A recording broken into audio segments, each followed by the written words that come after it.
So, Gary, this is our second pre-season game. How's it been going so far? Because obviously, I had a couple of weeks of training beforehand and with some past last week. How's it all been going? Yeah, the pre-season's been going well. The boys have been come back with good attitudes. They come back looking sharp and fit. I thought against St Pat's last week it was excellent. A really good workout against the top side, and just a wee bit of rustiness in front of goal cost us the result 1-0.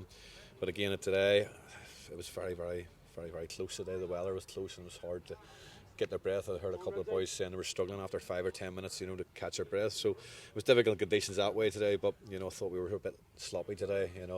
Again, we showed a better rustiness in front of goal. We had a couple of good chances. We didn't take them. You expect us to take them. I think Connor had one in the first half. Peter one in the second half. Connor Scannell another one.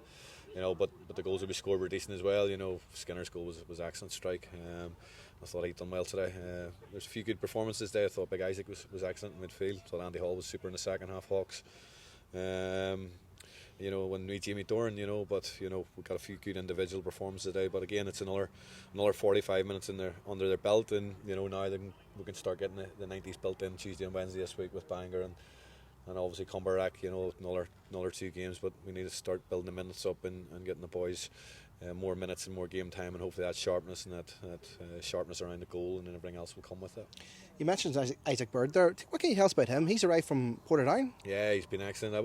Listen, I watched our reserve team game, the first match of last season. We played on a Friday night. I went up to the game on the Saturday. They played us on Mornview on the Saturday, and I watched the game, and for me, Isaac Bird stood out. I never really thought much more of it, and then I got a phone call from our under-18 coach Stevie Thompson in February and said he had this player and he played for Portadown Reserves, and I said, what do you call him? He said Isaac Bird, and at that time I didn't know of his name, but he described him as a tall, lanky, blonde midfielder who's box to box, and it come back to my mind from the first match of the season. I thought he was excellent, and I thought he was one of the best players on the pitch. So I think Dungannon had to look at him at that stage, and I said send him into the training with the first team and see what we'll make of him when he's training with us. And from he's come in, he's been training. He couldn't obviously sign because it was outside the window, but he's been training with us from February last year, and he's really impressed all of us, and he's really impressed a lot of first team players as well. And if anybody has seen the match down in St Pat's last week, he was excellent in that match, and today he was excellent again. He wins the ball back for the first goal and puts Skinner in, and Skinner finishes it. And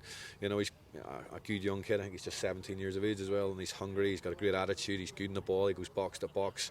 But the amount of times he turns over the ball and gets the ball back for us is frightening. And as I say, if he keeps his attitude the way it is at the minute, he could be another young player that gets his opportunity at this club. Going to the other end of the age scale, it was great to see Skinner rolling back the years. A great finish from him today. Oh, it was an unbelievable finish.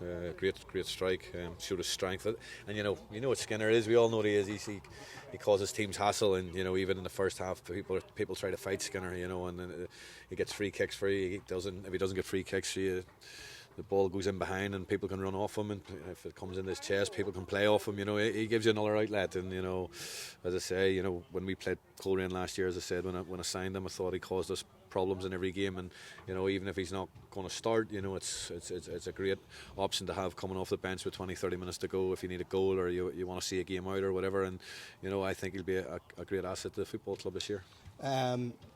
We're off to a good start, obviously, a pre-season. What's the plans for the rest of the week? Yeah, we'll go in Monday night train.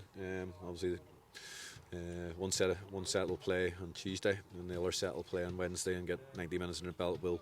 On Thursday we'll do a gym session, a recovery session in the gym, and then again next Saturday we're planning a match, at the stadium between two 11s of ourselves, like the 2 teams that play this week, because again, yourself with Saturday games, there's only one game, and rather than play boys 45 minutes, we need 90 minutes in their belt. So we'll get them to play against each other next week. We'll get a referee and 2 linesmen in and try and make it professional, and like we've done this last year, and we got a lot out of it that last year in the match we've done last year. So we're going to do that. It'll be open to the fans to come in and watch it and see the new players and that, but again, we got a lot out of that game last year, and the players got another 90 minutes behind their belt rather than 45s.